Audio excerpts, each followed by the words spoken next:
Hello guys, எல்லோரும் எப்படி இருக்கீங்க? ஸோ இன்றைக்கி ஒரு முக்கியமான விஷயம் பேச போகிறேன். இந்த வீடியோ வந்து கன்சீவாக இருக்கிறவங்களுக்கும் அண்டு இப்போ தான் அவங்களுக்கு குழந்தை பிறந்துச்சு அப்படின்னா அவங்களுக்குமே ரொம்ப யூஸ்ஃபுல்லாக இருக்கும். ஸோ ஸ்கிப் பண்ணாமல் பாருங்கள். 2 days முன்னாடி ஒரு நியூஸ் பார்த்தேன். என்ன, மாங்காட்டில் அந்த பாப்பாவுக்கு ஃபீட் பண்ணும்போது அந்த குழந்தை வந்து மூச்சு திணறல் வந்திருக்கு. ஸோ பூந்தமல்லியில் இருக்க கவர்மெண்ட் ஹாஸ்பிட்டலில் வந்து சேர்த்துருக்காங்க. ஸோ சிகிச்சை பலனின்றி அந்த குழந்தை இறந்து போயிடுச்சு. அந்த குழந்தை வந்து 10 நாள் தான் ஆச்சு அந்த குழந்தை பிறந்து. குழந்தை வந்து ஆண் குழந்தை. ஸோ நிறைய பேரண்ட்ஸ் பண்ணுற தப்பு என்ன அப்படின்ட்டு நான் சொல்கிறேன். அண்ட் இந்த மாதிரி சம்பவம் நான் நிறைய இடத்துல நடந்துட்டு தான் இருக்குது, நம்மளும் பார்த்துட்டு தான் இருக்கோம். ஸோ ரொம்ப கஷ்டமான ஒரு நியூஸ் இது. பார்க்கும்போதே ரொம்ப கஷ்டமாக இருந்தது. 10 நாள் கூட அவ்வளோ அவங்க அம்மாவுக்கு எவ்வளோ கஷ்டமாக இருந்திருக்கும்னு என்னால் ஃபீல் பண்ண முடியுது. ஏன்னா அந்த குழந்தை வயிற்றில் சுமந்து ஒரு ஆசையாக பிறந்து அதை எவ்வளோ கொஞ்சிருப்பாங்க. ஒரு 10 நாள் கழித்து அந்த குழந்தை இல்லை அப்படின்னா எவ்வளோ கஷ்டமாக இருக்கும் அப்படின்ட்டு ஒரு அம்மாங்களுக்குலாம் கண்டிப்பாக புரியும். அந்த மாதிரி நடக்காமல் இருக்க சில டிப்ஸ் சொல்கிறேன், எனக்கு தெரிஞ்சதை சொல்கிறேன். ஸோ ஃபாலோ பண்ணுங்கள். நீங்கள் ஃபீட் பண்ணுறீங்க அப்படின்னா உங்கள் ஃபோக்கஸ் ஃபுல்லாகவே குழந்தை மேலே தான் இருக்கணும். நீங்கள் அங்கங்கே பார்த்துட்டு அப்படி இருந்தாலுமே நீங்கள் குழந்தை மேலே உங்களுக்கு ஒரு கண்ணு இருந்துகிட்டே இருக்கணும். ஸோ அப்படி இருந்தால் அந்த மாதிரி தவறு நடக்காது. நெக்ஸ்ட் என்னன்னு பார்த்தீங்கன்னா, பாப்பா மூக்கை அடைக்காமல் இப்படி டச் ஆகும், அந்த மாதிரி ஆகாமல் பார்த்துட்டு ஃபீட் பண்ணுங்கள். கண்டிப்பாக அந்த மாதிரி பண்ணிங்கன்னா மூச்சு இழுத்து விடுற மாதிரி இழுத்து வர்றதுக்கு ஈஸியாக இருக்கும். ஸோ அதை வந்து ஃபாலோ பண்ணுங்கள். இப்போ நான் சொல்கிறது வந்து உங்களுக்கு ஹாஸ்பிட்டல்லே வந்து சிஸ்டர் வந்து சொல்லுவாங்க, இல்லை டாக்டரும் சொல்லுவாங்க, இல்லை வீட்டில் பெரியவங்க வந்து கண்டிப்பாக சொல்லுவாங்க. அண்ட் டவல் போத்திட்டு ஃபீட் பண்ணணும்னு சொல்லுவாங்க. நீங்கள் டவல் போத்திட்டு ஃபீட் பண்ணுறதை விட ஃபீட் பண்ணணுன்னா ஒரு ரூமில் போயிட்டு லாக் பண்ணிவிட்டு அப்புறமா ஃபீட் பண்ணுங்கள். கொஞ்சம் ஓப்பனில் விட்டுட்டு ஃபீட் பண்ணிங்கன்னா அந்த ப்ராப்ளம் வராமல் இருக்கும். ஸோ இதெல்லாம் எனக்கு தெரிஞ்சது, நான் ஃபாலோ பண்ணது, அதனால் உங்களுக்கு ஷேர் பண்ணுறேன். அண்ட் இன்னும் சில டிப்ஸ் சொல்கிறேன். ஸோ அதையும் முடிஞ்ச அளவுக்கு ஃபாலோ பண்ணுங்கள். அப்புறம் பேபிஸ்க்கு வந்து இந்த பேம்பர்ஸ் இருக்குல்ல, அது வந்து ரொம்ப யூஸ் பண்ணாதீங்க. நைட் டைமில் யூஸ் பண்ணிவிட்டு மார்னிங் எழுந்த உடனே அதை க்ளீன் பண்ணிவிடுங்க. ஸ்கின் அலர்ஜி மாதிரி வரும், அண்ட் அரிப்பும் அதிகமாக இருக்க மாதிரி இருக்கும். ஸோ அது வந்து சில குழந்தைங்கள்லாம் புண்ணு ஆகிற அளவுக்கு அது இருக்கும். ஸோ அதை கொஞ்சம் அவாய்ட் பண்ணிக்கோங்க. யூஸ் பண்ணாமல் அது வந்து பிளாஸ்டிக் உடம்புக்கு வந்து கெடுதல் தான். இந்த மாதிரி காட்டனில் வந்து நிறைய இருக்கும் அதே மாதிரி. ஸோ அதை பார்த்து நீங்கள் வாங்கி யூஸ் பண்ணுங்கள். அந்த மாதிரி அது வந்து ரீயூஸ் பண்ணிக்கலாம், நீங்கள் அடிக்கடிக்கு யூஸ் பண்ணிக்கலாம்.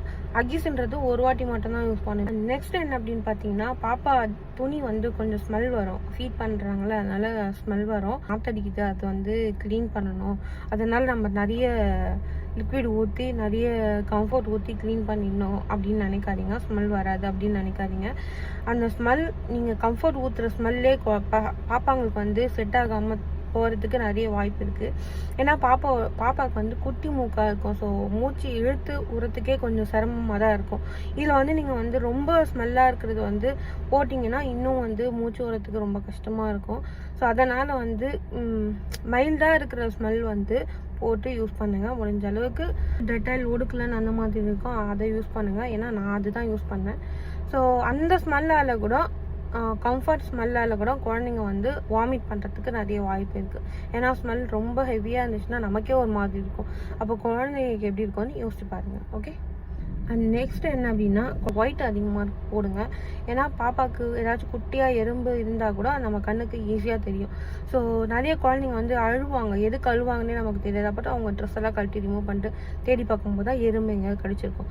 ஸோ அந்த மாதிரி இருக்கும்போது நீங்கள் வந்து ஒயிட் கலர் ட்ரெஸ் அந்த மாதிரி போட்டிங்க அப்படின்னா எது பார்க்கும்போது ஈஸியாக இது பாப்பா ட்ரெஸ் மேலே இருந்துச்சு அப்படின்னா ஈஸியாக உங்களால் ஐடென்டிஃபை பண்ண முடியுதோ அந்த மாதிரி ட்ரெஸ் போட்டிங்க அப்படின்னா கொஞ்சம் ஈஸியாக இருக்கும்.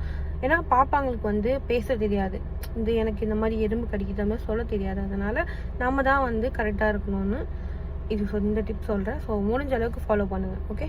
அண்ட் நெக்ஸ்ட் ரொம்ப ரொம்ப ரொம்ப இம்பார்ட்டண்டான ஒரு டிப்ஸ் இது. ஸோ முடிஞ்ச அளவுக்கு எல்லாருமே ஃபாலோ பண்ணுங்க.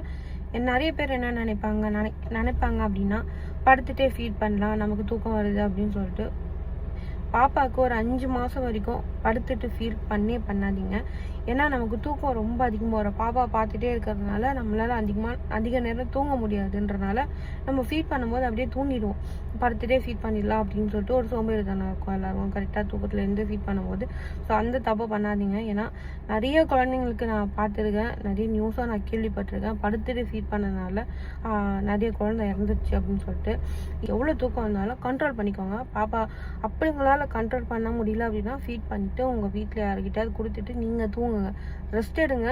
எவ்வளோ ரெஸ்ட் எடுக்கிறீங்களோ அது உங்களுக்கும் நல்லது, குழந்தைக்கும் நல்லது. ஓகே, படுத்துட்டு ஃபீட் பண்ணாதீங்க.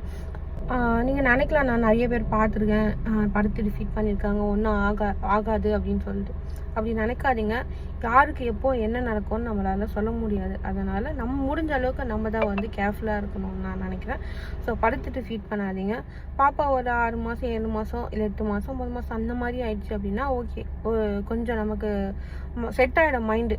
அந்த மாதிரி இருக்கும்போது ஃபீட் பண்ணிங்கன்னா ஓரளவுக்கு நல்லதுன்னு நான் நினைக்கிறேன். ஏன்னா நான் அப்படி தான் ஃபீட் பண்ணேன். ஸோ உங்களுக்கும் ஷேர் பண்ணணுன்றதுக்காக தான்.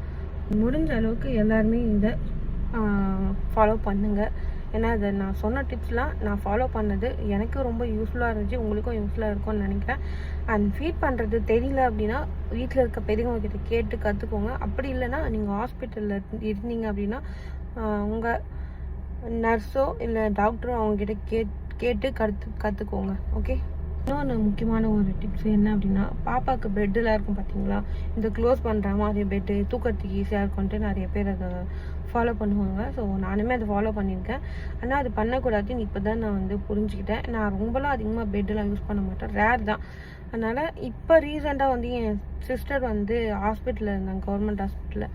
அங்கே போயிட்டு ஒரு குழந்தைக்கு அப்படி தான் பெட்டில் படுத்துன்ட்டு அப்படியே ஃபுல்லாக க்ளோஸ் பண்ணிட்டாங்க. பாப்பாவில் மூச்சு விட முடியாமல் பாப்பா இறந்துச்சு அப்படின்னு சொல்லிட்டு ஒரு நியூஸ் சொன்னாங்க. ஸோ அந்த மாதிரி நடக்கிறதுக்கும் நிறைய வாய்ப்பு இருக்குது. ஸோ பாப்பாவை முடிஞ்ச அளவுக்கு பெட்டில் போடுறதை அவாய்ட் பண்ணிக்கோங்க.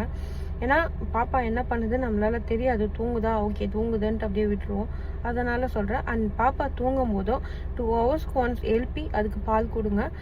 இல்லைனா அது தூங்குதுன்னு நினச்சி அப்படியே விட்டுட்டிங்கன்னா நாக்கு வந்து ரொம்ப வறண்டி போயிடும் பாப்பாவுக்கு. ஸோ அந்த மாதிரி இருக்கிறதுனால அது ரொம்ப டேஞ்சர். ஸோ கொஞ்ச நேரம் எழுப்பி ஃபீட் பண்ணிவிட்டு அதுக்கப்புறமா தூங்க வச்சுக்கோங்க. ஓகே கைஸ், நான் சொன்ன டிப்ஸ்லாம் நீங்கள் ஃபாலோ பண்ணுறீங்களா அப்படின்னு ஒரு இது பண்ணி வச்சுக்கோங்க. அண்ட் ஃபாலோ பண்ணலைன்னா முடிஞ்ச அளவுக்கு ஃபாலோ பண்ணுங்க. ஏன்னா நம்ம 10 மாதம் வயிற்றில் சுமந்து பெற்றுக்கிற குழந்தை நம்ம கண்ணுங்க அர்த்தமாக பார்த்துக்கணும்.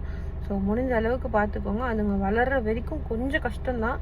ஸோ அது வரைக்கும் நம்ம இது பண்ணி தான் ஆகணும். எல்லாருமே சாக்ரிஃபைஸ் பண்ணி தான் ஆகணும், தூக்கம் சாப்பாடு எல்லாமே. ஸோ அதெல்லாம் பண்ணுங்கள். ஏன்னா நம்மளை நம்பி வர உயிரை நாம் தான் அதை நல்லா பார்த்துக்கணும். ஸோ ப்ளீஸ் இதெல்லாம் பண்ணுங்கள். ஓகே.